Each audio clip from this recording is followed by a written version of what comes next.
Ang asawa ko ay nagdala ng napakagandang coat mula sa kanyang business trip, at kinabukasan, habang nasa trabaho siya, dumating ang kanyang kapatid na lalaki para bumisita. Nang makita niya ang coat, nagniningning ang mga mata niya at tinanong kung pwede niyang subukan. Napangarap lang daw niya ang ganito. Tumawa ako at tumango. Pero nang isuot niya ito at lumapit sa salamin, bigla siyang sumigaw ng malakas. Tanggalin mo sa akin. Ang natuklasan ko pagkatapos noon ay nagpalamig ng dugo sa akin, at napagtanto ko na malapit na akong mamatay, kahit hindi ko alam. Pero hayaan niyo akong ikwento mula sa simula, dahil mahalaga ang bawat detalye. Si Isabel ay bumalik mula sa business trip, 2 gabi na ang nakalipas. 17 taon na kaming kasal at sa edad kong 51. Akala ko kilala ko na siya ng lubusan. Trabaho niya bilang konsultant sa international firm at madalas siyang magbiyahe. Minsan 1 linggo sa 1 buwan, minsan higit pa. Sanay na ako sa mga pagkawala niya. Bulag-bulagan akong nagtitiwala sa kanya. Nang gabing iyon nang dumating siya, napansin ko na lalong masigla siya. Dala niya ang energy na lagi niyang ipinapakita pagkatapos magsara ng magandang kontrata. Naghapunan kaming magkasama. Ikinuwento niya ang mga meeting, kung gaano kahirap ang biyahe, ang hotel kung saan siya tumira. Normal lahat, pang-araw-araw, katulad ng dati. Walang sa boses, sa galaw, sa mata niya na nagbigay ng hinala sa akin sa mangyayari pagkatapos. Pagkatapos ng hapunan, habang naghuhugas ako ng pinggan, narinig ko siyang nagbubukas ng maleta sa kwarto. Jomar, halika nga sandali. Masayang tawag niya. Pagpasok ko, may hawak siyang eleganteng kahon na may cream na papel at silver na laso. May dala akong espesyal para sa iyo, sabi niya habang inyabot ito. Kumikinang ang mata niya sa pag-ibig at pag-aalala na naisip ko. Maingat kong binuksan ang kahon at natulala ako sa nakita. Napakaganda nitong coat na kulay deep charcoal gray na hindi ko pa nakikita sa damit. Perpekto ang hiwa, European style, sophisticado. Malambot na parang sutla, pero matibay ang pagkakahawak. Italian brand ang nakalagay sa tag. Hirap bigkasin. Isabel, siguradong malaki ang gastos nito, sabi ko ng totoo. Hindi pa ako nabigyan ng ganito kaganda. Ngumiti siya at suminkog di hombros. Deserve mo to, love. Napakahirap mo magtrabaho, sumasakripisyo para sa atin, at hindi mo binibigyan ang sarili mo ng ganito. Nakita ko, to sa boutique ko'y malapit sa hotel, at agad naisip kita. Isipin mo kung gaano ka kagwapo, pag sinuot mo, sa end-of-year dinner ng kumpanya mo. Niyakap niya ako at nagpasalamat ako. Naantig sa pagmamahal na naisip ko. That night, isinabit ko ang coat sa aparador. Naisip kong subukan. Pero gabi na at pagod ako. Bukas ko na susubukan ng maayos, sabi ko sa sarili. Kung alam ko lang noon ang totoo, kung naimagine ko man lang ang katotohanan sa likod ng regalo, hindi ako makakatulog ng mahimbing. Pero natulog ako, mahimbing, walang bangungot, walang anumang kutob na ang coat na yon ay hindi regalo, kundi sentensya ng kamatayan na maingat na binalot. Kinabukasan Miyerkules. Maaga siyang tumayo si Isabel tulad ng dati. Nag-ayos para sa opisina. Hinalikan ako sa pisngi at umalis. Day off ko dahil nagtrabaho ako noong weekend para kay kumpanya. Nagalmusal ako ng mahinahon. Nag-check ng email. Naisip lumabas maglakad. Normal na umaga. Walang bakas na malapit nang magbago ang lahat. Bandang alas negatibo, 11 ng umaga tumunog ang doorbell. Binuksan ko at si Oscar, kapatid ni Isabel. Matagal ko na siyang hindi nakita. Siguro halos 1 taon. Sa ibang lungsod siya nakatira at bihira magpunta. Jomar, buti nandito ka, sabi niya nang malapad ang ngiti. May mga kailangan akong asikasuhin sa Maynila, kaya naisipan kitang puntahan. Nandyan ba si Isabel? Sinabi ko na nasa trabaho siya, pero pumasok siya. Masaya akong makita siya. Naupo kami sa sala.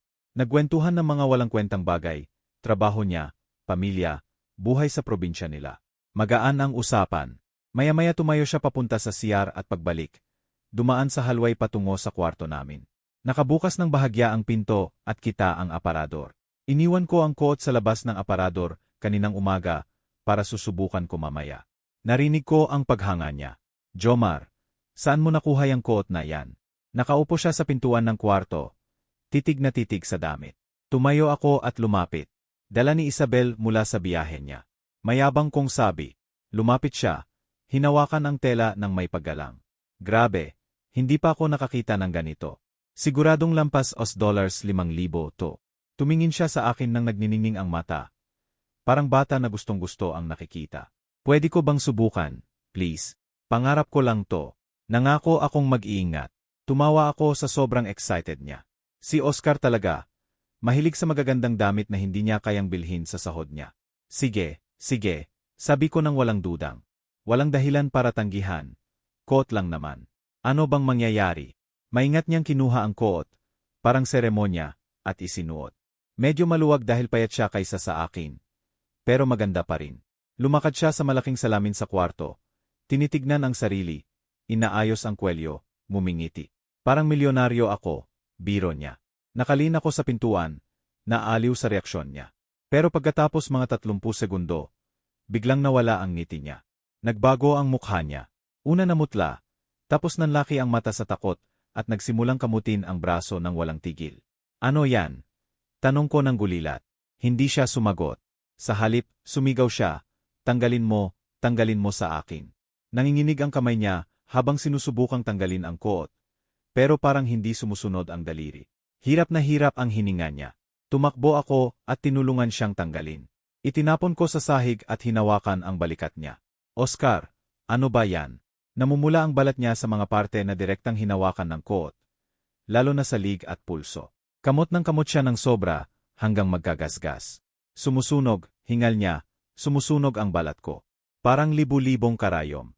Hindi niya natapos dahil nagsimulang umubo ng malakas. Dinumog ako ng takot. Hindi ko pa nakita ang ganito. Halos kaladkarin ko siya sa sala at pinaupo. Tumakbo ako para sa tubig at basang tuwalya. Pagbalik ko, nakataas na ang shirt niya at kita ang mga pulang bukol na kumakalat sa dibdib pataas sa lig. Tumawag ka ng ambulansya. Bulong niya ng paos.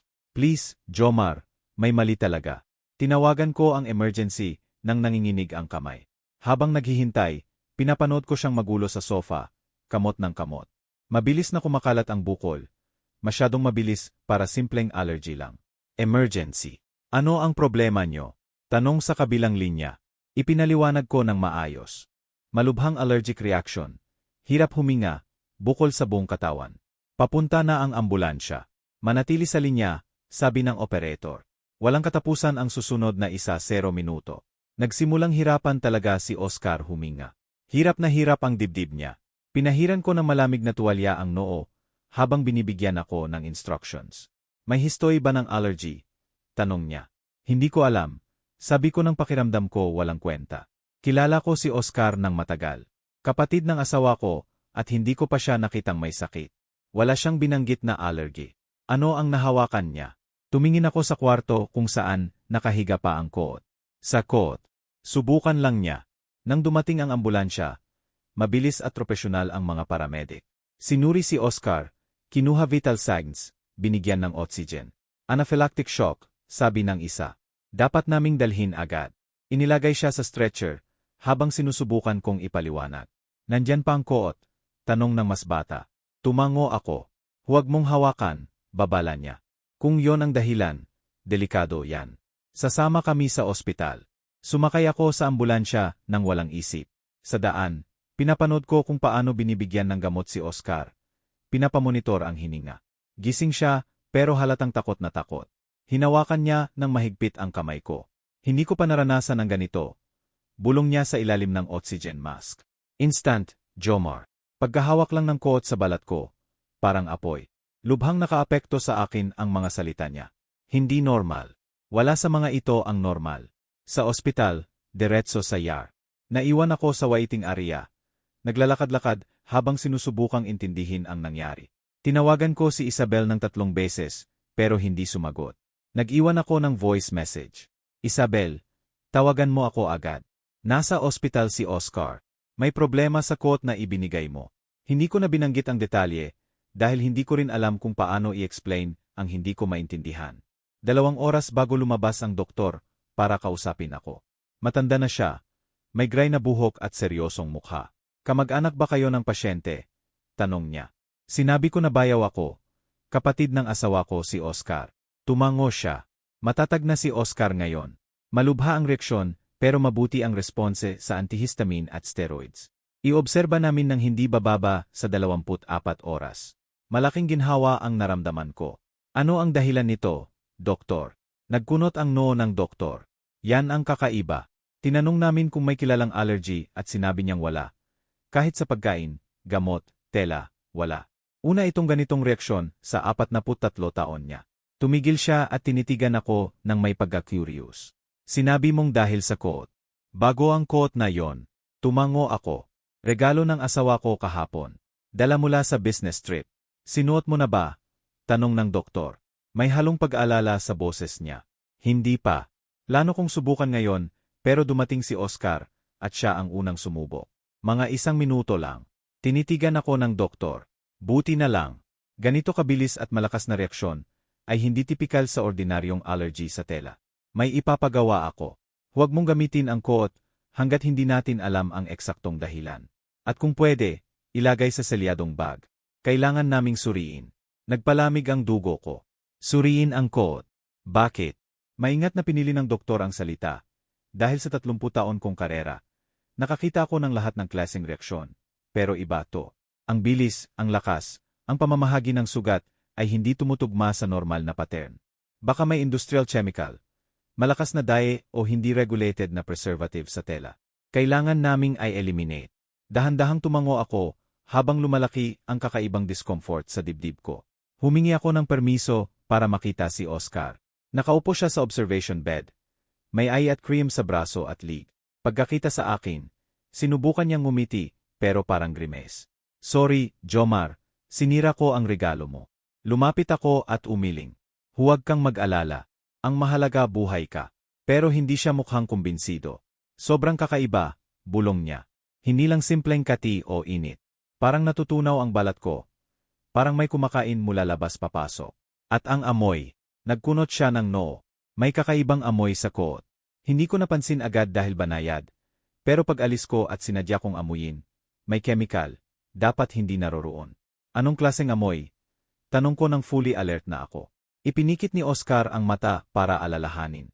Parang gamot o cleaning product, pero mas malakas, mas nakakapenetrate. Hindi ko ma-describe ng eksakto. Nag-ikot sa utak ko ang impormasyong yon. Mamahaling lutsuri coat, amoy chemical. Walang sense.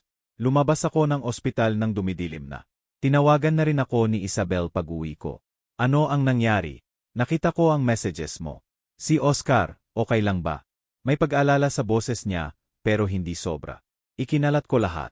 Ang pagbisita, ang quote, ang reaksyon, ang ospital. Tahimik sa kabilang linya. Nakakatakot, sabi niya sa wakas. Pero halata namang allergic siya sa tela o dye. May mga taong ganito sa ilang materials. Kawawang kapatid ko. Makatwiran ang paliwanag niya, lohikal, pero may nakakainis sa tono niya. Masyadong kalmado, masyadong mabilis sumagot. Sabi ng doktor, wala siyang history ng allergy. Sinabi ko, may una talagang beses, sagot niya ng magaan. Buti na lang hindi ikaw ang unang sumubok. Isipin mo kung nangyari sa'yo. May kakaiba sa mga salitang yon na nagpatigil sa akin sa gitna ng kalye. Naisip ko ang eksena. Ako sumusubok ng quote kaninang umaga tulad ng plano. Ako ang makakaramdam ng apoy na inilarawan ni Oscar. Ako ang mabubuwal mag-isa sa bahay. Walang makakatawag ng tulong. At bigla, parang kidlat, naalala ko. Kagabi, nang ibigay ni Isabel ang regalo, sinabi niya specifically, isipin mo kung gaano kakagwapo pag sinuot mo sa end-of-year dinner ng kumpany mo. 2 araw na lang yon. Indirect na sinasabi niya na gamitin ko agad. Ay debut para doon. Isabel, nandyan ka pa ba? Ang boses niya ang nagbalik sa akin sa realidad. Nandito ako, sagot ko ng automatiko. Pauwi na ako. Diretso ka bang uwi pagkatapos ng work? Nagdalawang isip siya saglit, pero napansin ko. May kailangan pa akong tapusin na report. Mga alas negatibo siyam ako makakauwi. Nagpaalam kami at nagpatuloy ako sa paglalakad. Pero ngayon tumatakbo na ang isip ko sa direksyong ayaw kong puntahan. Nang makarating ako sa bahay, ang una kong ginawa ay pumunta sa kwarto. Nandun pa rin ang koot kung saan ko iniwan, nakahiga sa sahig. Tinitigan ko ito mula sa pintuan nang hindi hinahawakan. Mukhang walang masama, elegante, mahal, pero paulit-ulit sa utak ko ang sinabi ng doktor. Huwag mong gamitin ang quote hanggat hindi natin alam ang eksaktong dahilan. Pumunta ako sa kusina, kumuha ng latex gloves na ginagamit sa paglilinis at malaking plastic bag na may zipper. Maingat kong hinawakan ang quote gamit ang guwantes. Tinitingnan sa ilalim ng ilaw. Perpekto pa rin ang deep charcoal gray, walang mansa, walang anumang kakaiba. Pero nang ilapit ko sa ilong ko, naramdaman ko. Tama si Oscar. May banayad na amoy, halos hindi halata, Hindi yung tipikal na amoy ng bagong damit. Chemical ito, artipisyal, nakakabagabag.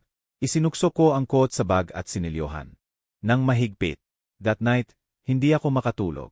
Dumating si Isabel pasado alas negatibo siyam. Pagod na pagod at mukhang mahabang araw. Tinanong ko kung kumusta si Oscar, at nagpakita siya ng tamang pag-aalala. Tinanong kung pupuntahan ba natin siya bukas, kung may kailangan ba ang kapatid niya. Mukhang tama lahat, natural, pero hindi ko mapigilan na obserbahan siya. Naghahanap ng anumang senyales na magpapatunay o magpapawalang sala sa lumalaking discomfort sa dibdib ko. Sa hapunan, sinabi ko na iminungkahi ng doktor na suriin ang coat. Naghihintay ako ng reaksyon. Kahit ano na magbibigay ng hint. Tumango lang siya. Makatwiran yan. Baka may masyadong malakas na preservative na ginamit ng tindahan. Dapat bang humingi ng refund kung sira pala? Lohikal na sagot niya. Baka paranoid lang talaga ako. Baka aksidente lang talaga. Malas lang. Pero bigla siyang nagtatanong ng isang bagay na nagpalamig ng dugo ko. Saan mo inilagay ang coat ngayon? Kaswal ang tono pero may intensity sa mata niya na wala roon kanina. Inilagay ko sa selyadong bag tulad ng sinabi ng doktor. Sagot ko habang maingat na tinitingnan siya. Nakita ko na bahagyang tumigas ang daliri niya sa tinidor saglit. Mabuting iniisip, sabi niya. Sa aparador, umiling ako. Sa garahe, malayo sa kahit ano. That night, mabilis siyang nakatulog, o mukhang ganun. Gising ako, nakatitig sa kisame. Nakikinig sa regular na hininga niya. Hindi tumitigil ang isip ko sa pag-reply ng mga pangyayari. Hindi normal ang reaksyon ni Oscar. Malinaw na sinabi ng doktor na sa 30 taon niya. Hindi pa siya nakakita ng ganito. At ngayon, tinatanong ni Isabel kung saan ang coat na may halos hindi na disgis na urgency. Nag-iisip ba ako ng kung ano-ano o may totoong nakakatakot na nangyayari? Alas negatibo 3 na madaling araw. Tumayo ako ng walang ingay at pumunta sa study. Binuksan ko ang laptop at nag-search tungkol sa malubhang allergic reactions sa damit. Nakita ko ang mga kaso ng contact dermatitis, irritation mula sa dye, reaction sa formaldehyde, sa anti-wrinkle treatment. Pero wala ang tumutugma sa bilis at lakas ng nangyari kay Oscar. Wala ang nagpapaliwanag sa pakiramdam na natutunaw ang balat na inilaawan niya nang may takot sa mata. Kaya nag-search ako ng iba. Mga chemical na nagdudulot ng chemical burn sa contact. Mahaba at nakakatakot ang listahan. Industrial acids, caustic agents, ilang pesticide, chemical irritants sa less lethal weapons. Ang ilan ay maaring masipsip sa balat at magdulot ng systemic damage. Ang ilan ay walang kulay, walang amoy, o madaling itago. Isinara ko ang laptop na may sakit sa tiyan. Bakit ko ba iniimbestigahan to? Ano bang ipinapahiwatig ng sarili kong isip? Kinabukasan, maaga umalis si Isabel papuntang opisina. Tumawag ako sa trabaho na masama ang pakiramdam at hindi makakapasok. Kailangan kong mag-isip. Kailangan kong magkaroon ng sagot. Una, tinawagan ko ang ospital para tanungin si Oscar. Sinabi ng nurse na stable siya kagabi at malamang makakauwi na sa hapon. Hiniling kong makausap ang doktor na dumalo sa kanya. Pagkaakyat niya sa linya, direkta kong tinanong, Doc, gaano kadalas ang ganitong malubhang reaksyon sa taong walang history ng allergy? May katahimikan. Jomar, sasabihin ko ng tapat dahil sa tingin ko may dapat pansinin dito. Kumpleto kaming nagpa-blood test kay Oscar kagabi. Ang resulta ay may elevated markers na tumutugma sa exposure sa malubhang chemical irritant. Hindi simpleng allergy sa tela. Parang may nakontak ang balat niya sa lason. Bumibilis ang tibok ng puso ko. Ano ang ibig sabihin nun eksakto? Ibig sabihin malamang may mali sa coat na yon na hindi dapat naroroon. Baka aksidenteng kontaminasyon sa pagmamanupaktura o pagpapadala. O baka sadya. Hindi ko masasabi nang walang pagsusuri. Nandyan pa ba? Kinumpirma ko na selyado sa bag. Mabuti. Bibigyan kita ng kontak ng kaibigan ko, si Mauro Reyes. Forensic chemist siya. Karamihan sa pulisya ang kliyente, pero may private consultation din. Kung may makakapagsabi kung ano ang nasa coat na yan, siya yon. At isa pa, hanggang hindi natin alam kung ano yan, huwag mong hayaang hawakan ng kahit sino ang damit na yon. Kinuha ko ang number ni Mauro nang nanginginig ang kamay. Pagkababa ng tawag, nakaupo ako sa sofa na nakatitig sa cellphone. Forensic chemist, pulisya. Hindi dapat na ugnay ang mga salitang, yan sa regalo ng asawa ko. Absurdo to. Dapat. Pero tinawagan ko pa rin ang number. Sinagot ni Mauro sa ikatlong ring. Malalim at propesyonal ang boses niya. Maingat kong ipinaliwanag ang sitwasyon. Ang regalo, ang reaksyon, ang diagnosis ng doktor. Pwede mo bang dalhin ang coat ngayon? Tanong niya ng walang drama. Pwede kong gawin ang preliminary analysis ngayong hapon. Kung may abnormal na chemical sa tela, malalaman ko. Tinanong ko kung magkano. $500 para sa basic analysis. 1,000 kung kailangan ng mas malalim na test. Mahal, pero kailangan. Dadalhin ko sa 1 oras. Binigyan niya ako ng address, private lab sa kabilang dulo ng Maynila. Bago umalis, ginawa ko ang isang bagay na hindi ko pa ginawa sa loob ng 17 taon ng kasal. Tiningnan ko ang cellphone ni Isabel. Naiwan niya sa kusina habang nagcha-charge. Walang password. Hindi pa siya naglagay noon. Lagi kong naisip na sagin yon ng transparency, ng tiwala. Binuksan ko ang recent messages. Normal na usapan sa mga katrabaho, kaibigan, sa akin, walang kahina-hinala. Tiningnan ko ang emails, reports sa trabaho, meeting confirmations, ads. Pero sa deleted folder, may email mula 3 linggo na ang nakalipas. Mula kay Ivan Santos. Subject, confirmation. Binuksan ko. Lahat handa na para sa 25. Nandun na ang package sa napagkasunduan. Tandaan, laging may guwantes. Walang iwang bakas. Parang gumagalaw ang sahig sa ilalim ko. December 25 yon. 5 araw na ang nakalipas. Araw na bumalik si Isabel mula sa biyahe. Araw na ibinigay niya sa akin ang quote. Nanginginig ang kamay ko, halos may tapon ang cellphone. Nag-search ako ng iba pang email mula kay Ivan Santos. May isa pang mas matanda. 2 buwan na ang nakalipas. Sigurado ako nagagana to, sulat ni Isabel. Sagot ni Ivan, gagana. Hindi mahahalata kung tama ang pagkakagawa. Mukhang natural. Walang magdududa.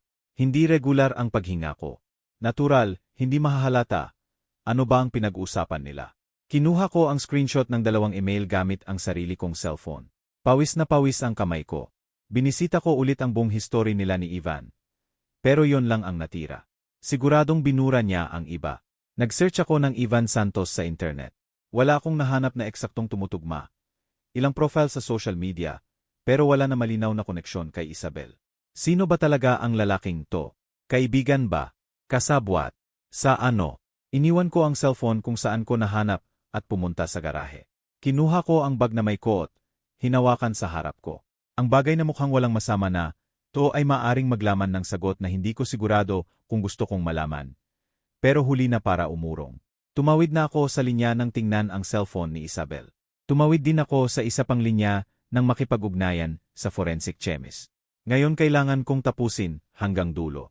Ang lab ni Mauro ay nasa discreet na building ng opisina. Personal niya akong sinalubong. Lalaki mga 60 anyos na may makapal na salamin at seryosong mukha. Inabot ko ang selyadong bag. Alam mo ba eksaktong hinahanap natin? Tanong niya habang tinitingnan ito laban sa ilaw. Kahit anong chemical na hindi dapat nasa normal na quote. Sagot ko, anumang maaring magdulot ng contact-borne, malubhang irritation, dermal absorption. Tumango si Mauro ng dahan-dahan. Pinapaliit niyan ang saklaw. Baka diluted acid, strong alkali, organic solvents, o kahit ilang contact poison.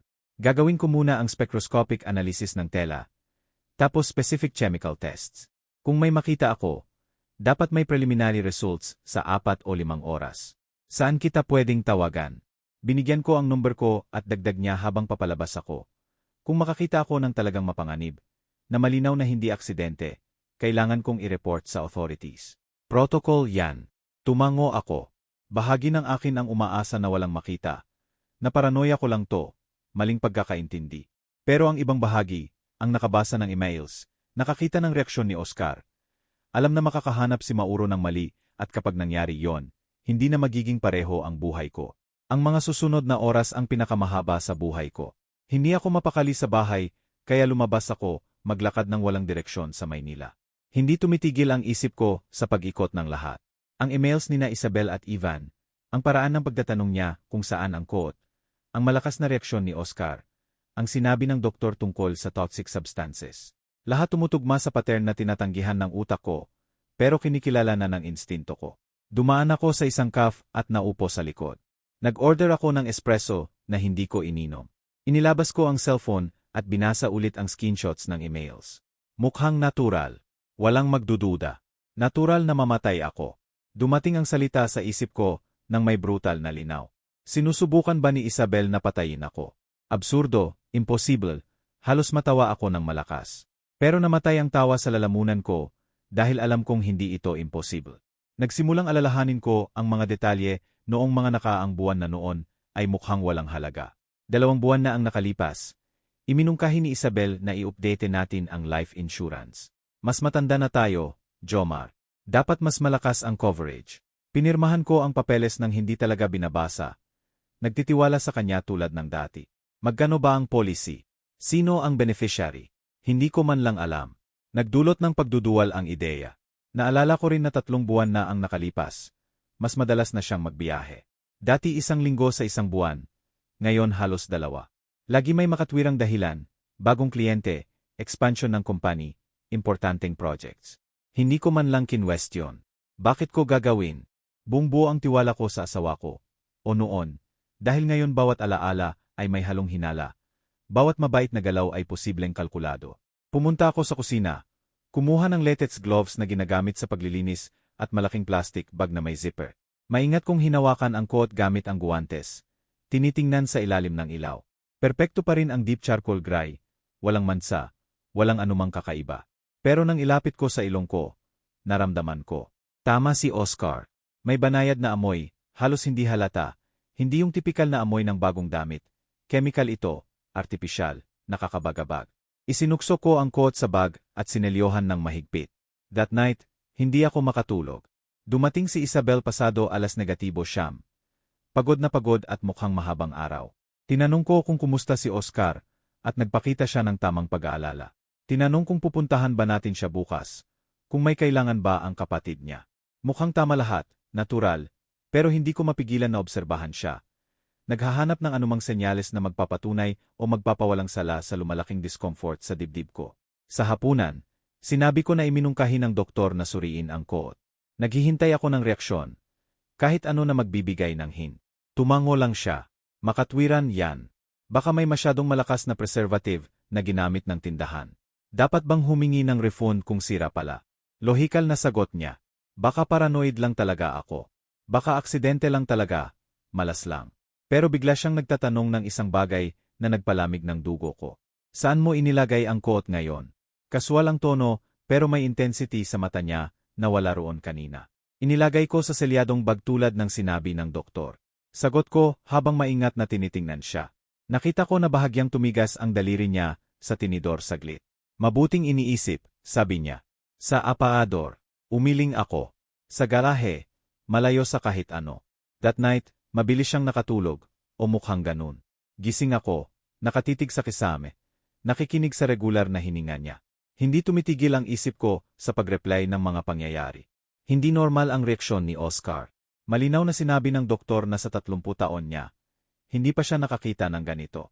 At ngayon, tinatanong ni Isabel kung saan ang coat na may halos hindi na disgis na urgency. Nag-iisip ba ako ng kung ano-ano o may totoong nakakatakot na nangyayari? Alas negatibo 3 na madaling araw. Tumayo ako ng walang ingay at pumunta sa study. Binuksan ko ang laptop at nag-search tungkol sa malubhang allergic reactions sa damit. Nakita ko ang mga kaso ng contact dermatitis, irritation mula sa dye, reaction sa formaldehyde, sa anti-wrinkle treatment. Pero wala ang tumutugma sa bilis at lakas ng nangyari kay Oscar. Wala ang nagpapaliwanag sa pakiramdam na natutunaw ang balat na inilaawan niya nang may takot sa mata. Kaya nag-search ako ng iba. Mga chemical na nagdudulot ng chemical burn sa contact. Mahaba at nakakatakot ang listahan.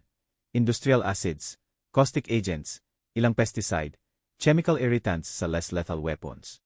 Ang ilan ay maaring masipsip sa balat at magdulot ng systemic damage. Ang ilan ay walang kulay, walang amoy, o madaling itago. Isinara ko ang laptop na may sakit sa tiyan. Bakit ko ba iniimbestigahan to? Ano bang ipinapahiwatig ng sarili kong isip? Kinabukasan, maaga umalis si Isabel papuntang opisina. Tumawag ako sa trabaho na masama ang pakiramdam at hindi makakapasok. Kailangan kong mag-isip. Kailangan kong magkaroon ng sagot. Una, tinawagan ko ang ospital para tanungin si Oscar. Sinabi ng nurse na stable siya kagabi at malamang makakauwi na sa hapon. Hiniling kong makausap ang doktor na dumalo sa kanya. Pagkaakyat niya sa linya, direkta kong tinanong, Doc, gaano kadalas ang ganitong malubhang reaksyon sa taong walang history ng allergy? May katahimikan. Jomar, sasabihin ko ng tapat dahil sa tingin ko may dapat pansinin dito. Kumpleto kaming nagpa-blood test kay Oscar kagabi. Ang resulta ay may elevated markers na tumutugma sa exposure sa malubhang chemical irritant. Hindi simpleng allergy sa tela. Parang may nakontak ang balat niya sa lason. Bumibilis ang tibok ng puso ko. Ano ang ibig sabihin nun eksakto? Ibig sabihin malamang may mali sa quote na yon na hindi dapat naroroon. Baka aksidenteng kontaminasyon sa pagmamanupaktura o pagpapadala. O baka sadya. Hindi ko masasabi nang walang pagsusuri. Nandyan pa ba? Kinumpirma ko na selyado sa bag. Mabuti. Bibigyan kita ng kontak ng kaibigan ko, si Mauro Reyes.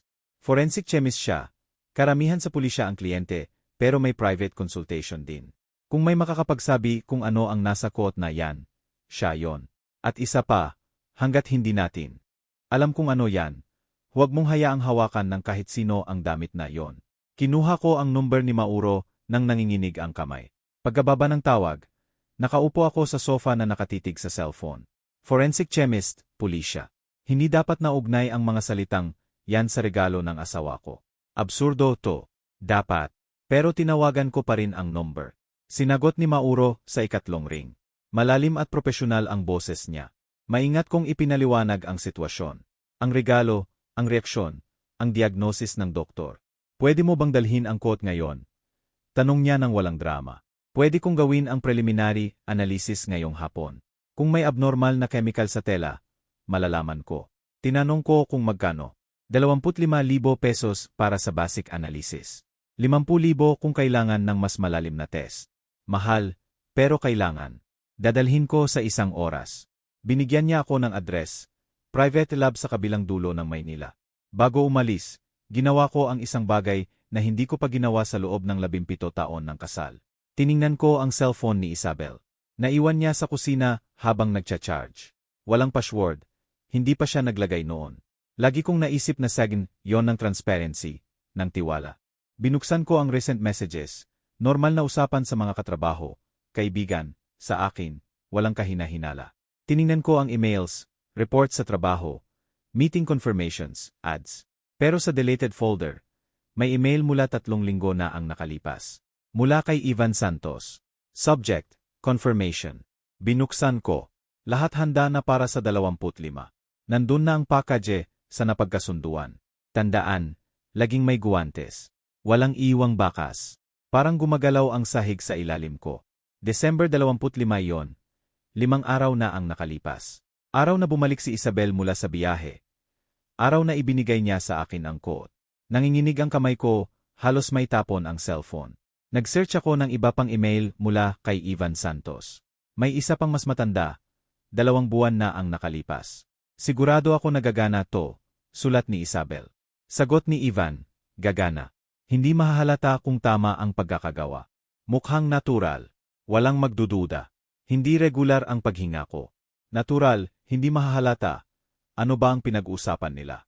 Kinuha ko ang screenshot ng 2 email gamit ang sarili kong cellphone. Pawis na pawis ang kamay ko. Binisita ko ulit ang buong history nila ni Ivan. Pero yon lang ang natira. Siguradong binura niya ang iba. Nag-search ako ng Ivan Santos sa internet. Wala akong nahanap na eksaktong tumutugma. Ilang profile sa social media, pero wala na malinaw na koneksyon kay Isabel. Sino ba talaga ang lalaking to? Kaibigan ba? Kasabwat? Sa ano? Iniwan ko ang cellphone kung saan ko nahanap at pumunta sa garahe. Kinuha ko ang bag na may quote, hinawakan sa harap ko.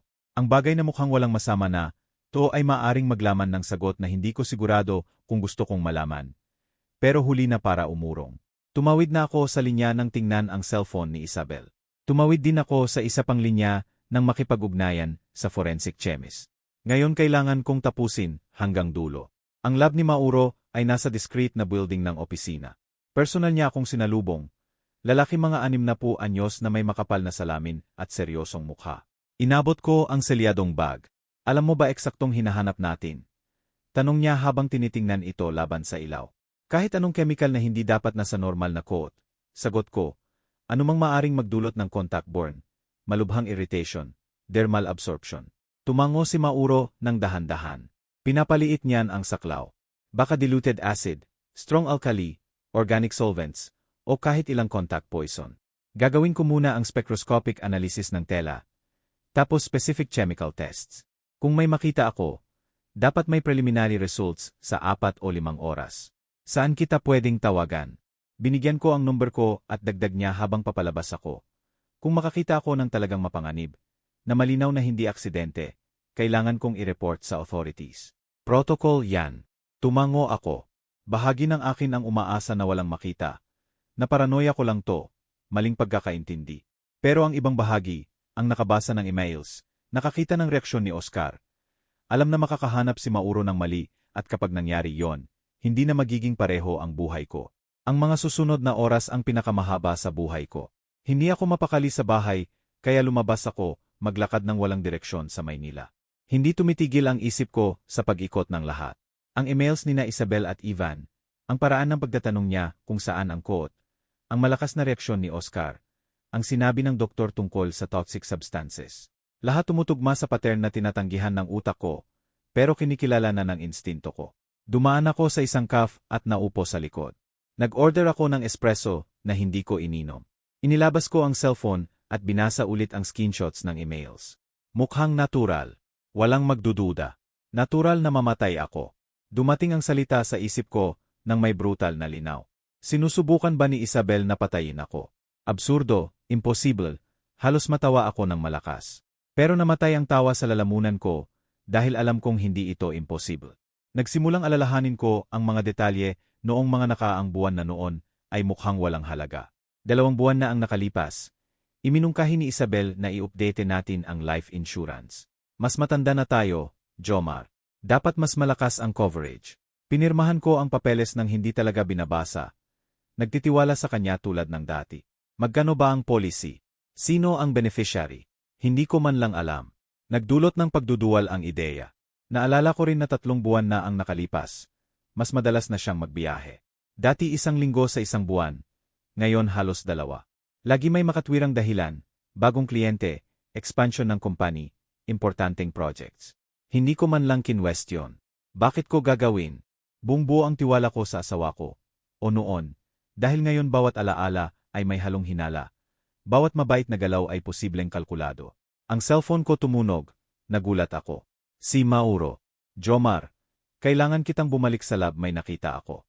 Tense ang boses niya. Ano ang nakita mo? Tanong ko habang bumibilis ang tibok ng puso. Mas mabuti ng personal ko ipapaliwanag. Pwede ka bang pumunta ngayon? Tiningnan ko ang relo. 3.5 oras na ang lumipas. Papunta na ako. Sagot ko habang tumatayo na. Ang biyahe pabalik sa lab ay parang blur ng anxiety. Nag-drive ako sa autopilot. Naghahanda ang isip ko sa sasabihin ni Mauro. Pagdating ko, nakahintay na siya sa reception na may mukha na hindi maganda ang ibig sabihin. Dinala niya ako sa opisina niya nang walang salita. Sa mesa niya ay may mga microscopic photos at printed reports. Jomar, ang quote ay kontaminado ng isang partikular na chemical. Simula ni Mauro nang walang paligoy-ligoy. Tinatawag itong dimethyl sulfoxide na hinaluan ng modified organophosphate compound. Lubhang mapanganib ito.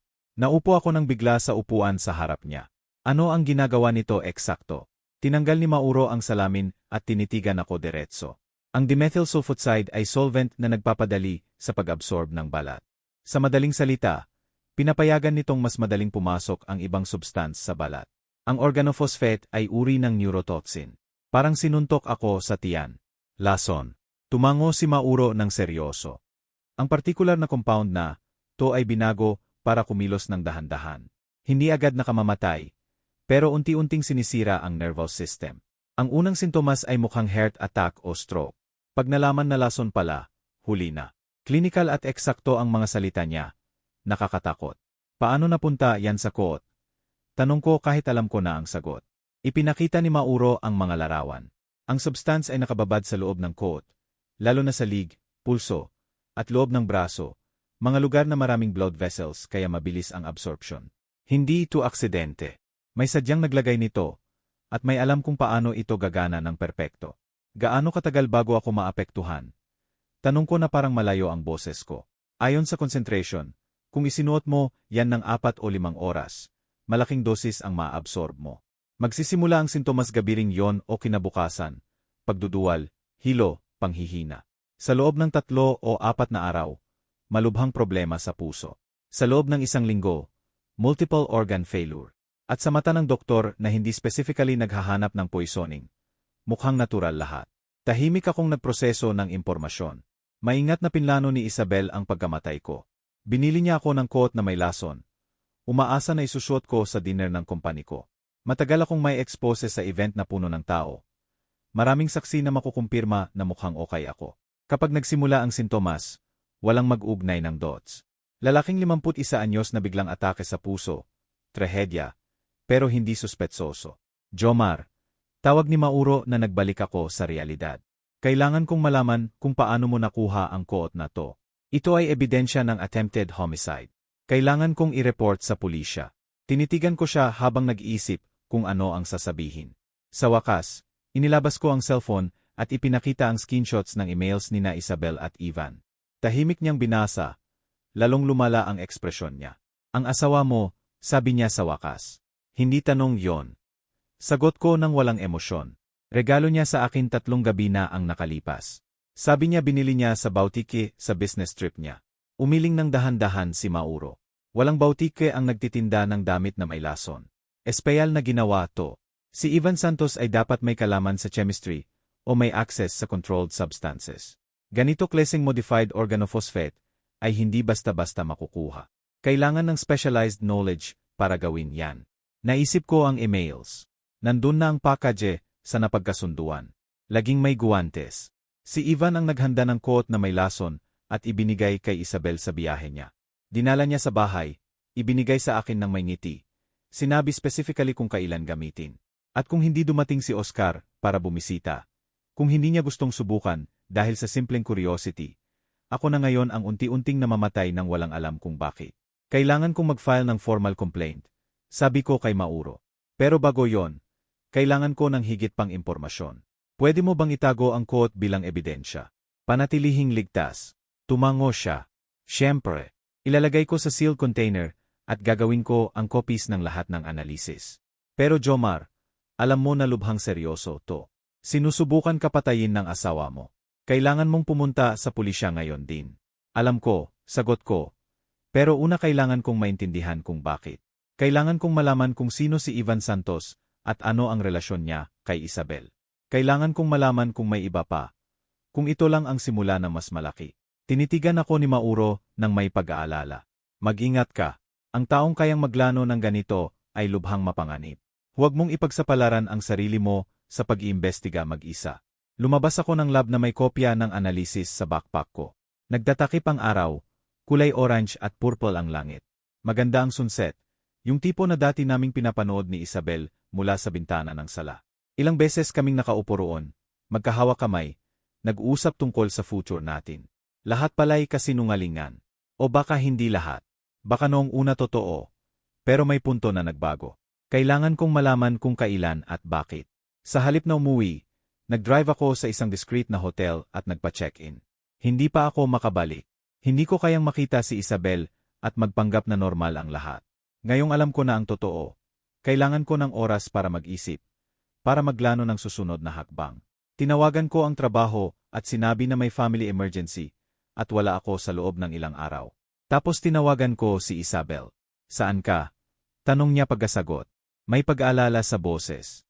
Tinawagan kita sa opisina pero wala ka raw. Pinanatili ko ang kalmado, neutral na boses. Kasama ko si Oscar. Na-discharge na siya sa ospital at mag-isa siya. Kaya tutuloy ako sa kanya ngayong gabi para siguradong okay siya. May katahimikan. Ang bait mo naman, sabi ni Isabel sa wakas. May dala ba akong dalhin? Damit. Hindi, okay lang ako, sagot ko. May washing machine naman si Oscar. Bukas na ako uwi. Mas matagal na katahimikan. Okay lang ba talaga, Jomar? Parang iba ang tono mo. Saglit kong naisip na sigawan siya sa telepono. Harapin siya, hingi ng sagot, pero pinigilan ko. Pagod lang, sabi ko, matinding araw ang lumipas. Nagbulong siya tungkol sa pahinga at nagpaalam kami. Naupo ako sa kama ng hotel na nakatitig sa cellphone. Ngayon darating ang pinakamahirap. Kailangan kong hanapin si Ivan Santos. Kailangan kong malaman ng eksakto kung ano ang nangyayari bago pumunta sa pulisya. Dahil may iba pa rito, isang bagay na hindi ko pa nakikita ng buo. Hindi natural na malupit si Isabel. Kilala ko siya, o akala ko kilala ko. Para marating ang puntong to, para planuhin ng malamig ang pagpatay sa asawa, dapat may malakas na dahilan. Pera, ibang lalaki, o pareho. Binuksan ko ang laptop at nagsimulang mag-search ng seryoso. Buong gabi akong nag-imbestiga. Una, tiningnan ko ang finances namin. Walang kakaiba sa joint account namin. Pero naalala ko na may personal account si Isabel na binuksan niya years ago para sa bonuses niya sa trabaho. Hindi ko pa yon natingnan dahil nagtitiwala ako. Ngayon mukhang katangahan ang tiwalang yon. Na-access ko gamit ang email niya. Sinubukan ang passwords based sa important dates. Sa pangatlong TRY, pumasok. Anniversary date namin. Mapait ang irony. Ang nakita ko ay nagpalamig ng dugo ko.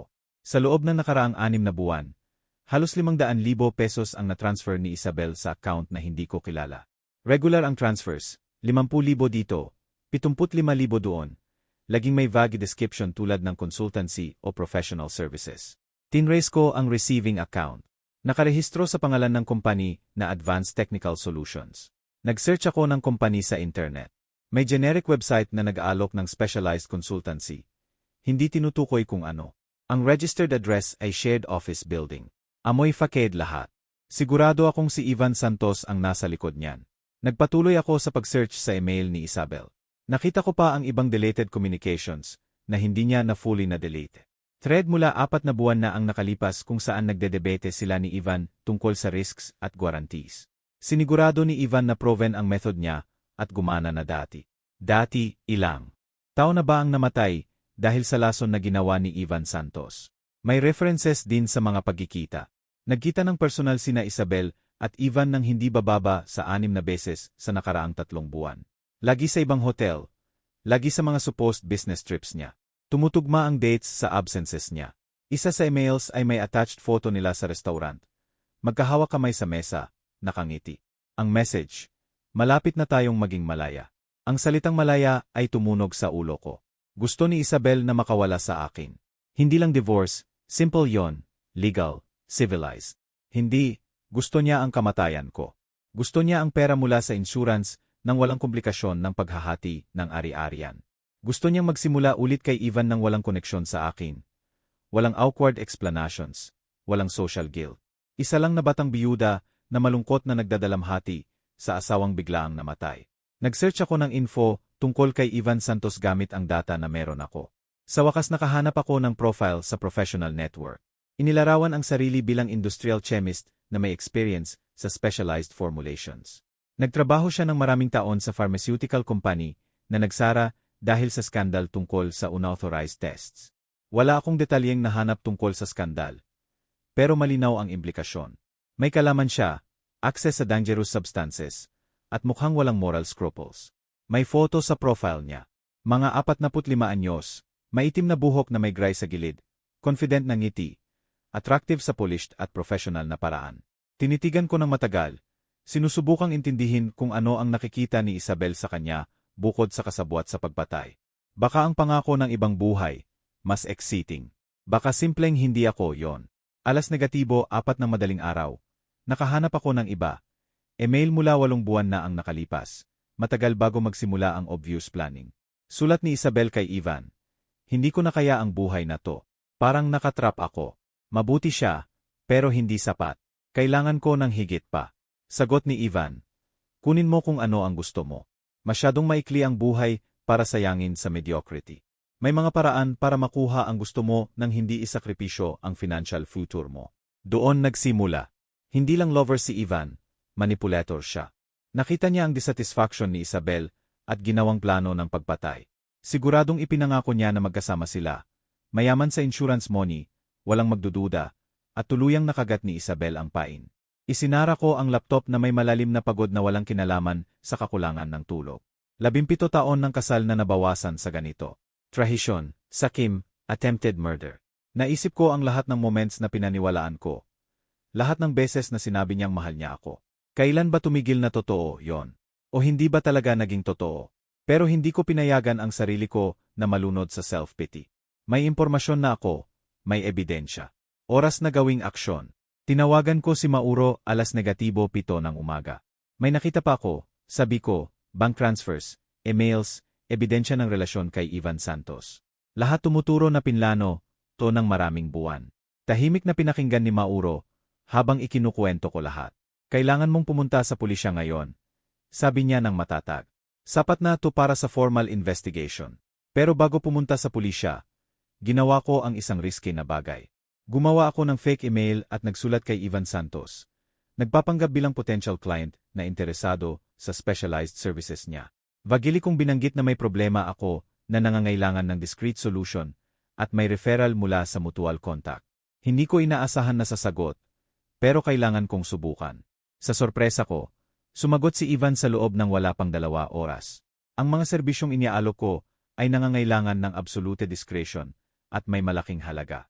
Kung seryoso ka, pwede nating pag-usapan ang details ng personal. Ang initial consultation fee ko ay 250,000 pesos, non-refundable. Sumagot ako na handa akong magbayad at nagsuggest ng public place para magkita. Nagpropose siya ng CAF sa Maynila para sa hapon ding yon.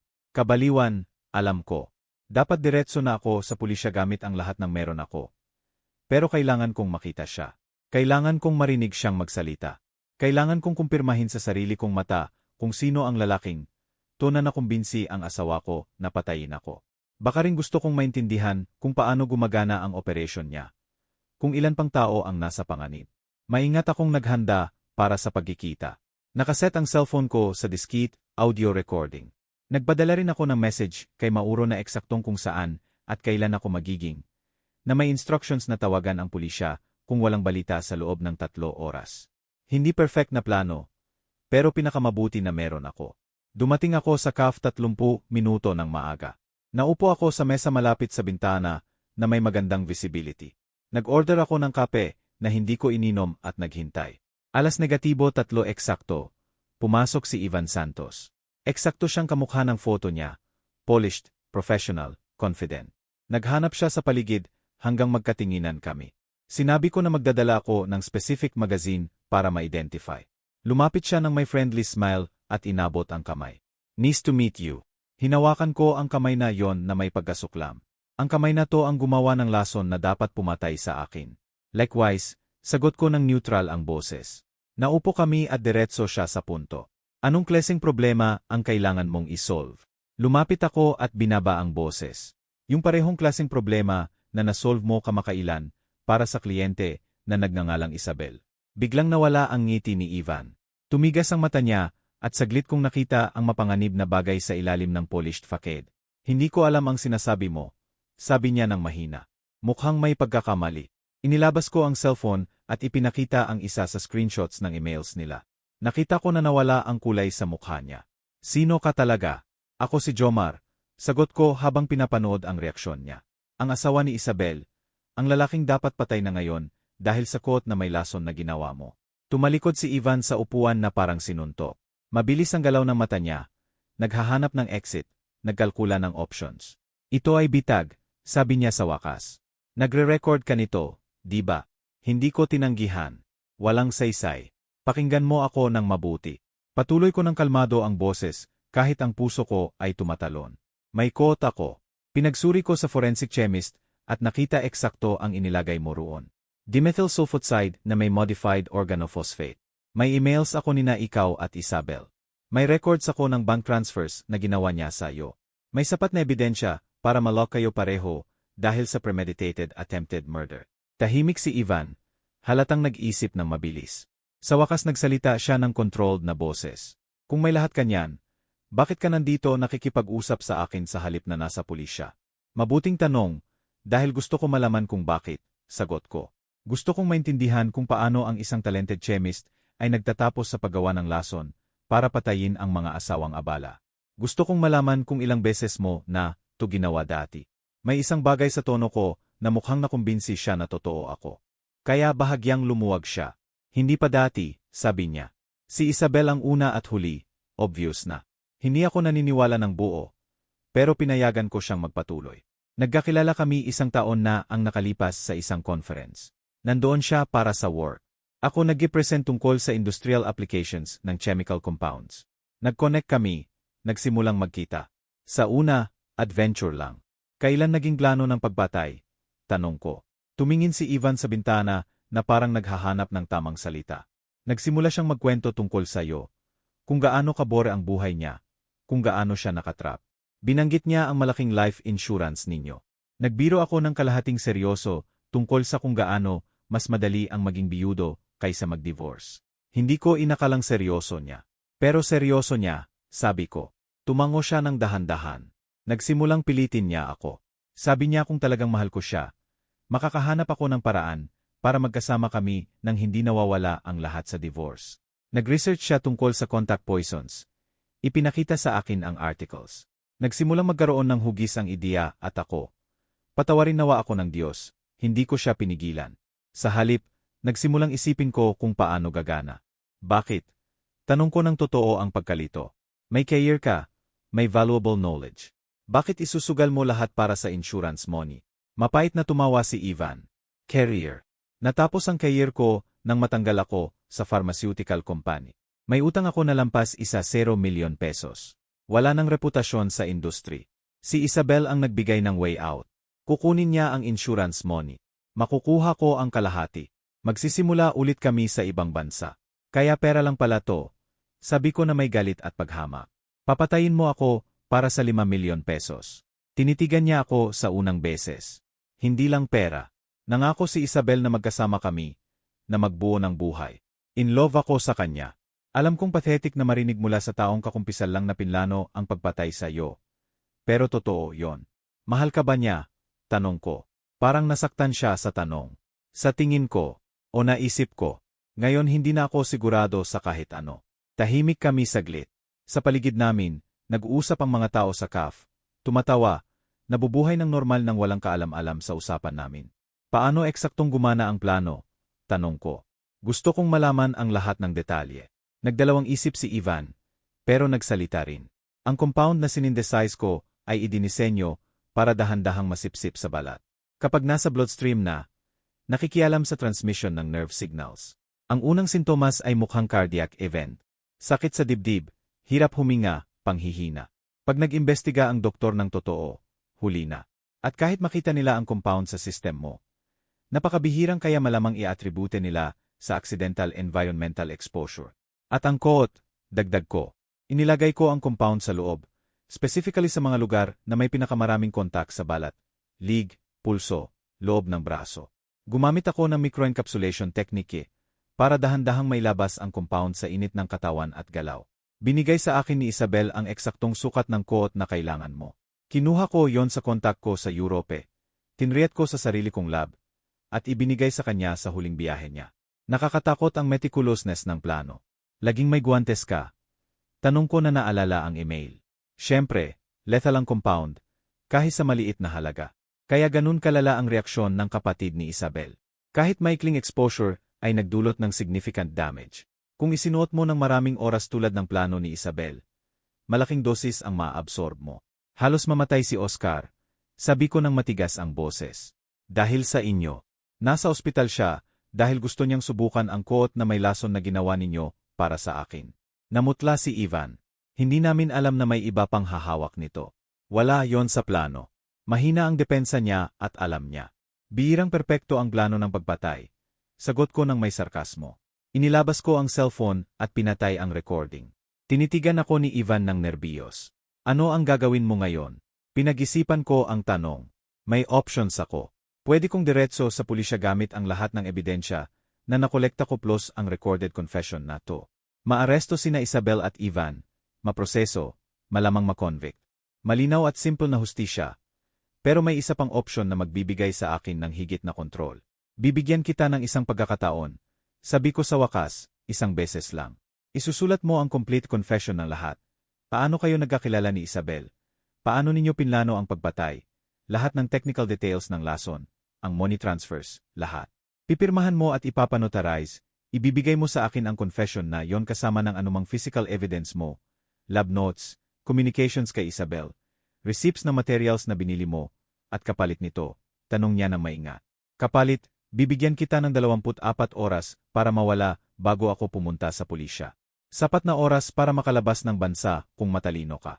Pero kung babalik ka man, kung susubukan mong i-contact si Isabel, kung gagawin mo kahit ano na magpapaisip sa akin na banta ka pa rin, iaabot ko ang lahat sa authorities at sisiguraduhin kong mabubulok ka sa kulungan habang buhay. Tinitigan ako ni Ivan na may halo ng sorpresa at ginhawa. Bakit mo to gagawin para sa akin? Hindi para sa kanya, syempre, para sa akin. Gusto kong hawakan to sa paraan ko. Gusto ko ang kontrol na sinubukan ni Isabel na agawin sa akin. Dahil ikaw ay tool lang, sagot ko. Si Isabel ang talagang gusto ng kamatayan ko. Siya ang karapat-dapat sa buong atensyon ko. Ikaw ay simpleng mahinang lalaki na gumawa ng masamang desisyon para sa pera. Hindi ka nagkakahalaga ng oras ko. Matagal kaming nagtitigan. Sa wakas tumango siya. Gagawin ko. Ibibigay ko sa iyo bukas sa oras na to. Tumayo ako para umalis, pero pinigilan niya ako. Jomar, alam kong wala nang saysay ngayon, pero talagang sorry ako. Hindi dapat ako sumali rito. Tinitigan ko siya ng walang emosyon. Tama ka. Wala nang saysay. Lumabas ako ng CAF na nanginginig ang mga binti. Ang adrenaline na nagpanatili sa akin ng kalmado sa usapan kay Ivan ay nagsimulang mawala. Iniiwan akong pagod na pagod. Naupo ako sa kotse ng maraming minuto. Humihinga lang, pinoproseso ang lahat ng narinig ko. Kinumpirma ng confession ni Ivan ang pinakamasamang hinala ko. Si Isabel ang nag-orchestrate ng lahat ng maingat. Gumamit ng despete na lalaki para maisakatuparan ang plano. Nag-drive ako pabalik sa hotel at binisita ang audio recording. Malinaw ang bawat salita, dokumentado. Inamin ni Ivan na gumawa siya ng lason. Ipinaliwanag kung paano gumagana, detalyado ang buong plano. Solid na ebidensya yon. Kahit mawala siya tulad ng iminungkahi ko. Gumawa ako ng copies ng recording sa 3 lugar. Cellphone ko, email ko, at USB na itinago ko sa bagahe ko. That night, tinawagan ako ni Isabel. Nandun ka pa rin kay Oscar? Tanong niya. Kaswal ang boses, pero may tension sa ilalim. Sinungaling ko. Mas maayos na siya. Pero gusto ko pang manatili isang gabi para siguradong okay siya. May katahimikan. Jomar, tiningnan mo ba ang quote na ibinigay ko sa iyo? Naisip ko baka ibalik natin sa tindahan at bumili ng iba pagkatapos ng nangyari kay kapatid ko. Bumilis ang tibok ng puso ko. Nag-alala siya sa quote, sa ebidensya. Huwag kang mag-alala, sagot ko ng magaan ang tono. Inilagay ko sa garahe tulad ng sinabi ng doktor. Pag-uwi ko, titingnan natin ng magkasama. Isa pang katahimikan. Ang doktor. Aling doktor? Sinumpa ko sa isip ang pagkakamali ko. Ang doktor sa ospital, improvise ko. Inirekomenda niyang itago hanggat hindi natin alam ang dahilan ng reaksyon ni Oscar. Precaution lang. Naiintindihan ko, sabi ni Isabel ng dahan-dahan. Sige, magpahinga ka, miss kita. Ang mga salitang dati nagpapainit sa puso ko, ay ngayon ay nagdudulot lang ng pagduduwal. Ako rin, sinungaling ko. Nagpaalam kami at nakatitig ako sa cellphone. Nag-alala siya, baka naghihinala na may mali. Kailangan kong mabilis na kumilos bago siya magdesisyon na kumilos muna. Kinabukasan, dumating si Ivan sa CAF eksakto sa oras na napagkasunduan. Mukhang masama ang pakiramdam niya. Parang hindi nakatulog. Inabot niya sa akin ang makapal na sobre. Nandun na lahat, sabi niya ng paos ang boses. Complete confession, pinirmahan at notarized kaninang umaga. Lab notes ko na nagpapaliwanag ng synthesis ng compound. Kopya ng lahat ng emails kay Isabel, kasama ang mga binura niya. Receipts ng materials na binili ko, lahat. Binuksan ko ang sobre at tiningnan ang documents. Eksakto ang kailangan ko. Detalyado at compromising ang confession. Nakasula sa technical language ng professional chemist. May dates, specific quantities ng substances, descriptions ng process. Alam ba ni Isabel na alis ka? Tanong ko. Umiling siya. Sinabi ko na may business trip ako. Wala siyang hinala. Pero may tanong ako. Sasabihin mo ba sa kanya na nag-usap tayo? Pinag-isipan ko. Sa bandang huli. Pero hindi pa ngayon. Una kailangan kong hawakan to sa paraan ko. Tumango si Ivan at tumayo para umalis. Jomar, sabi niya bago umalis. Alam kong hindi mo naniniwala. Pero talagang minahal ni Isabel ang dati. Mga buwan na ang nakalipas ipinakita niya sa akin ang lumang pictures ninyo.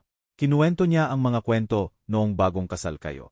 May nagbago sa kanya, may nabali. Hindi ko alam kung ano, pero ang babaeng minahal ko ay hindi na yung naglano ng pagkamatay mo. Baka hindi talaga umiral ang ibang babaeng yon. Sagot ko ng malamig.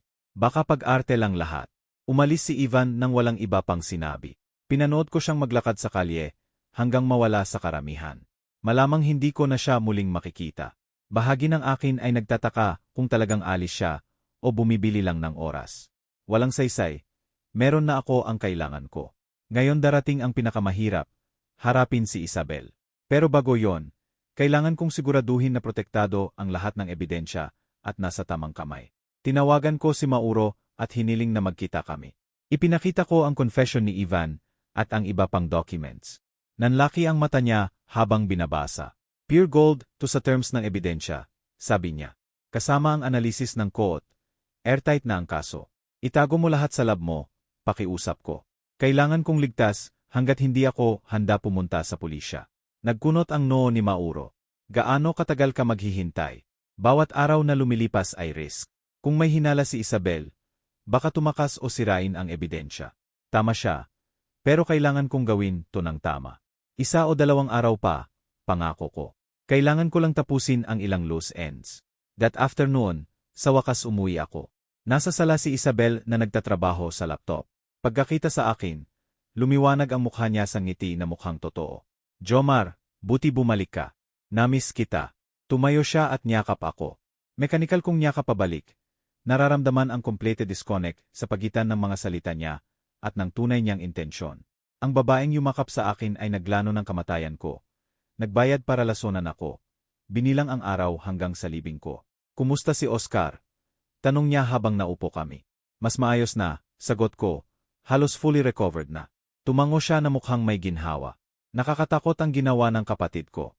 Hindi ko inakalang magiging ganun kadelikado ang simpleng allergy. Pinanood ko ang mukha niya habang nagsisinungaling. Naghahanap ng senyales ng guilt o discomfort. Wala akong nakita. Perfect performance. Isabel, sabi ko ng maingat, may itatanong ako tungkol sa court. Nakita ko na bahagyang tumigas ang muscles niya. Ano yon? Inilabas ko ang cellphone at ipinakita ang photo ng receipt na isinama ni Ivan sa documents. Purchase receipt ng chemicals para sa lason. Alam mo ba kung ano to? Tinitigan niya ang larawan. Pumuti ang mukha niya. Hindi, ano yan? Naguguluhan ang boses niya. Pero ipinagkanulo siya ng mata niya. May panic doon. Ito ay resibo ng pagbili ng dimethyl sulfoxide at organophosphate compounds. Paliwanag ko ng kalmado. Parehong chemicals na nakita sa forensic analysis ng court na ibinigay mo sa akin. Parehong chemicals na halos pumatay kay Oscar. Parehong chemicals na pumatay sa akin kung isinuot ko yan. Biglang tumayo si Isabel. Hindi ko alam ang sinasabi mo. Forensic analysis. Bakit mo ginawa yon? Sinusubukan niyang magmukhang galit. Pero halata ang takot. Tumayo rin ako at inilabas ang sobre na may confession ni Ivan. Dahil pagkatapos ng reaksyon ng kapatid mo, may hindi tama, kaya dinala ko ang quote sa forensic chemist at nalaman na may lason ito. Ridikulo yan, sabi ni Isabel habang umaatras. Siguradong pagkakamali, aksidenteng kontaminasyon sa manufacturing.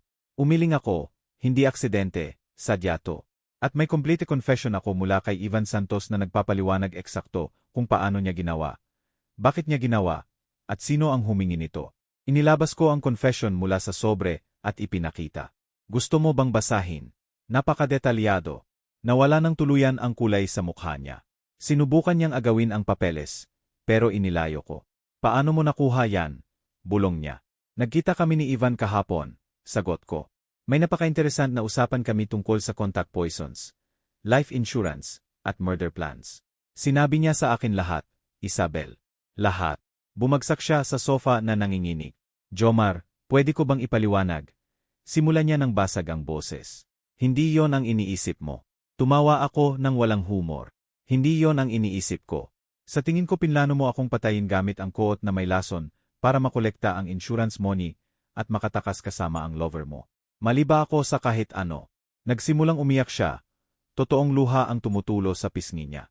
Hindi mo alam kung ano ang pinagdadaanan ko. Parang nakatrap ako, sobrang miserable. Nagbigay si Ivan ng way out. Ang way out ay divorce. Sagot ko ng matigas ang boses. Hindi, murder. Kailan eksaktong tumigil akong maging asawa mo at naging obstacle na kailangang tanggalin? Hindi siya sumagot. Pinanood ko siyang umiyak na walang emosyon na nararamdaman. Ang babaeng tunakasama ko sa 17 taon ay estranghero na. Sabihin mo ang totoo, demand ko. Minahal mo ba talaga ako kahit minsan? Itinaas niya ang mukha. Pula at namamaga ang mata. Bulong niya. Noong una, minahal kita. Maganda ang unang mga taon, totoo yon. Pero habang lumilipas ang panahon, may nagbago. Hindi ko alam kung kailan eksakto. Pero isang araw gumising ako at naramdaman kong buhay ko ang buhay ng ibang tao. Parpareho ang bawa araw, predictable, safe. Parang unti-unting nalulunod ako.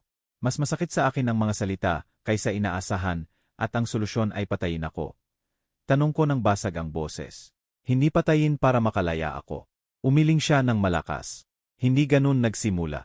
Sa una, iniisip ko lang ang divorce. Pero pagkatapos makilala si Ivan, naramdaman ko ulit na buhay ako. Binigyan niya ako ng atensyon. Pinaramdam na espesyal ako. At nang pag-usapan ng divorce, binanggit niya kung gaano ako kawalan financially. Sabi niya may ibang paaan.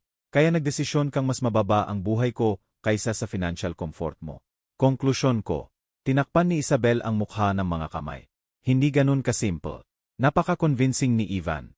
Ipinakita niya sa akin ang articles tungkol sa undetectable poisons. Mga kaso kung saan nakalusot ang mga tao. Sabi niya mabilis lang, hindi ka magdurusa. Mukhang natural na heart attack. Pinaniwala niya akong iyon lang ang option. Manipulate ka niya, sabi ko. Pero ikaw ang pumili na sumunod. Nag-transfer ng pera, inaprubahan ang plano. Dinala ang quote na may lason sa bahay natin. Ibinigay mo sa akin ng may ngiti. Iminungkahi mo na isuot ko sa dinner ng kompany ko. Bawat hakbang ay desisyon mo. Umiyak siya ng mas malakas. Alam ko, Diyos ko, alam ko. At natatakot ako mula nang ibigay ko, yon sa'yo. Halos hindi ako makatulog na iniisip kung ano ang mangyayari.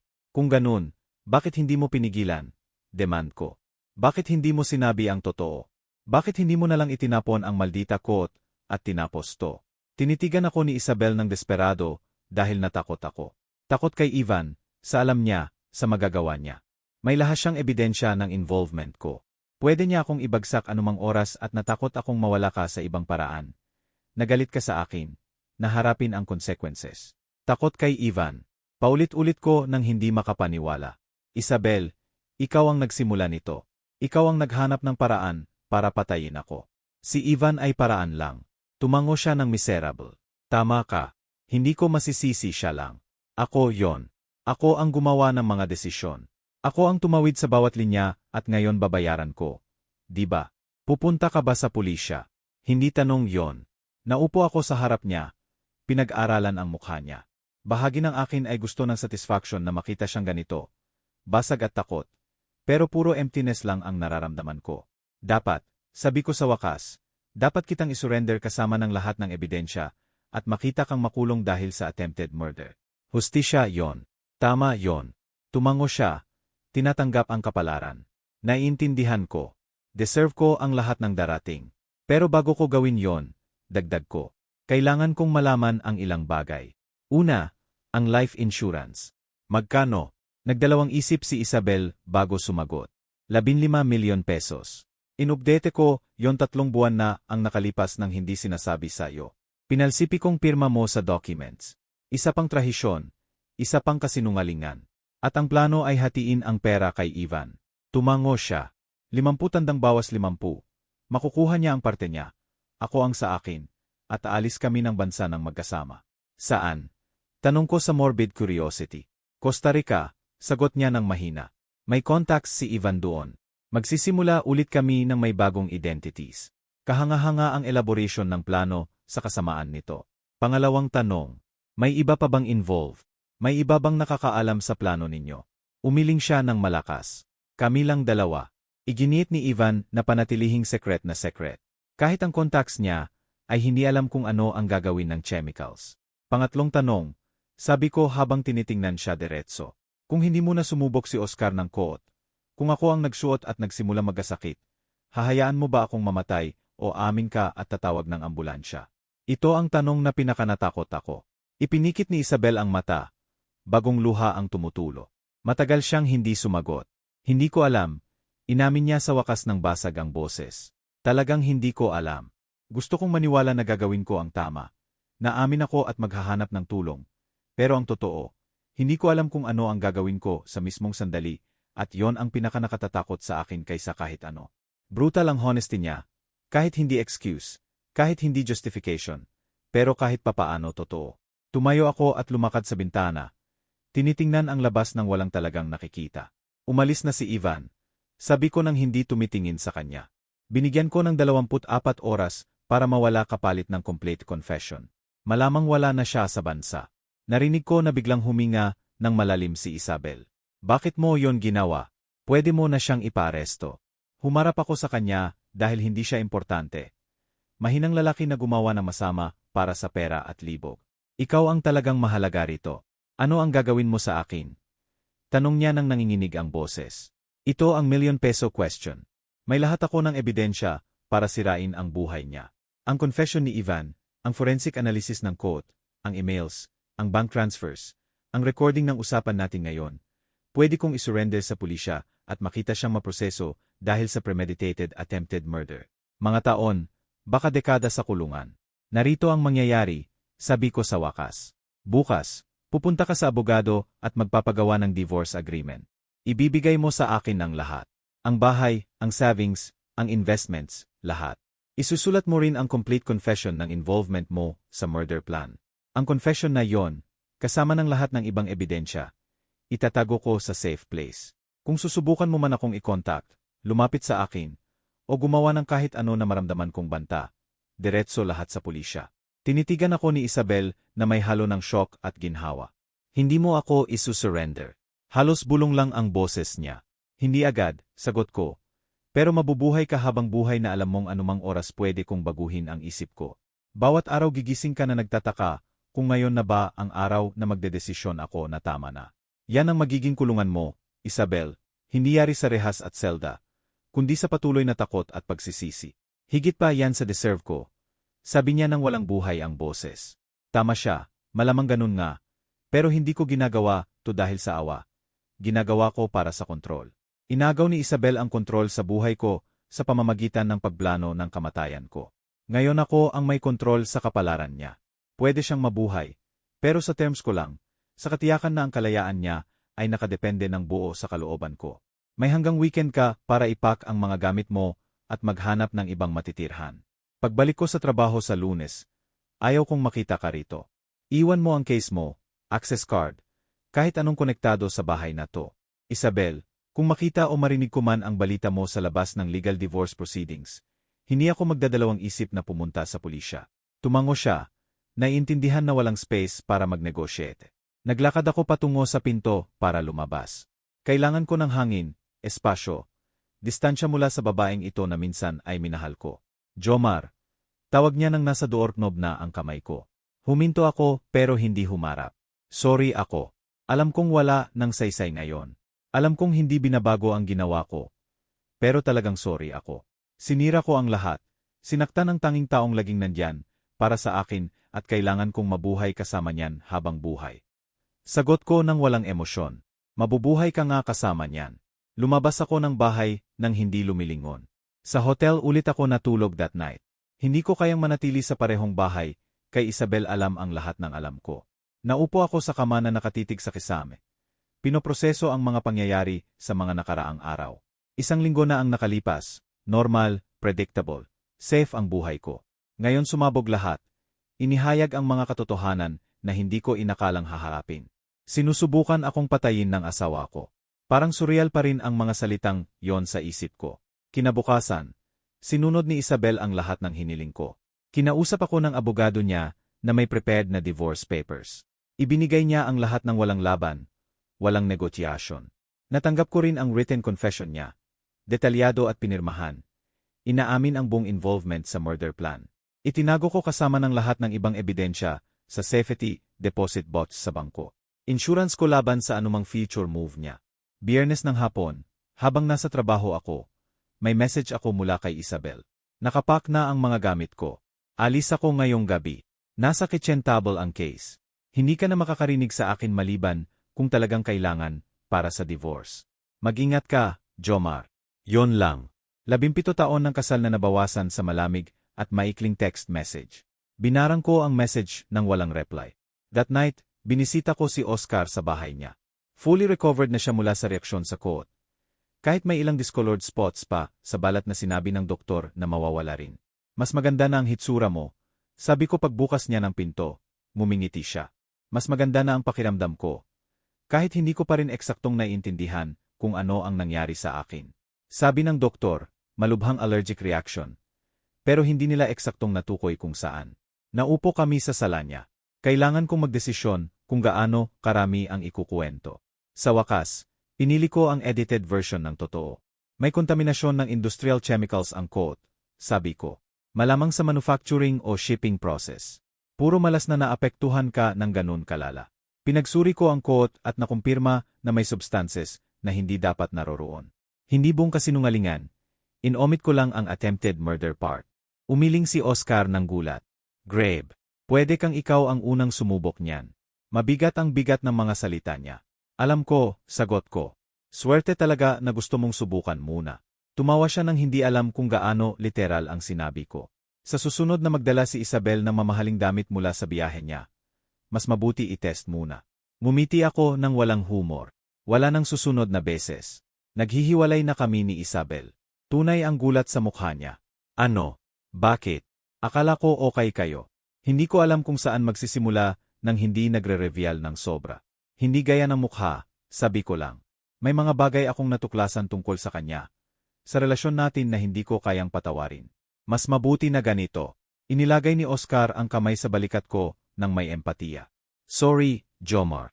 Kung may kailangan ka, kahit ano, nandito ako. After all, parang kapatid mo rin ako. Nagpasalamat ako sa suporta. Hindi kailanman malalaman ni Oscar na ang innocent curiosity niya na subukan ang eleganteng quote ang nagligtas sa buhay ko. At mas mabuti nga, ang kalaman na gaano kalapit siyang mamatay dahil sa regalo mula sa sariling kapatid ay pasanin na ako lang ang dapat magdala. Walang dahilan para matrauma si Oscar sa katotohanang yon. Kakaiba ang mga sumunod na linggo. Walang laman ang bahay nang wala si Isabel. Pero mas malinis din. Parang naalis ang isang bagay na lason sa hangin. Pinalitan ko ang mga lock. Kahit ibinalik na niya ang case. Inayos ko ulit ang mga espasyo. Tinanggal ang anumang visible trace ng buhay namin magkasama. Mga wedding photos, souvenirs mula sa travels, mga regalo na binigay namin sa isa't isa sa mga taon. Lahat ay inempek at inilagay sa attic. Tinawagan ako ni Mauro ng maraming beses. Tinatanong kung napunta na ba ako sa pulisya. Sa bawat beses, sinasabi kong hindi pa, na hinahawakan ko sa ibang paraan. Sa wakas tumigil siyang magtanong. Kahit naririnig ko ang disapproval sa boses niya. Naniniwala siyang dapat makulong si Isabel. Baka tama siya, pero ito ang desisyon ko, ang buhay ko, ang paraan ko para maghanap ng hustisyang katulad. Mabilis na naproseso ang divorce dahil walang nilabanan si Isabel. Sa loob ng 2 buwan, opisyal na kaming hiwalay. Lumipat na siya sa ibang lungsod, ayon sa abogado niya. Nagresign na siya sa trabaho at nagsisimula ulit sa lugar na walang nakakakilala sa kanya. Hindi ko tinanong kung saan at hindi na rin ako interesado. Gusto ko lang siyang malayo, wala sa buhay ko, hindi na makakasakit pa.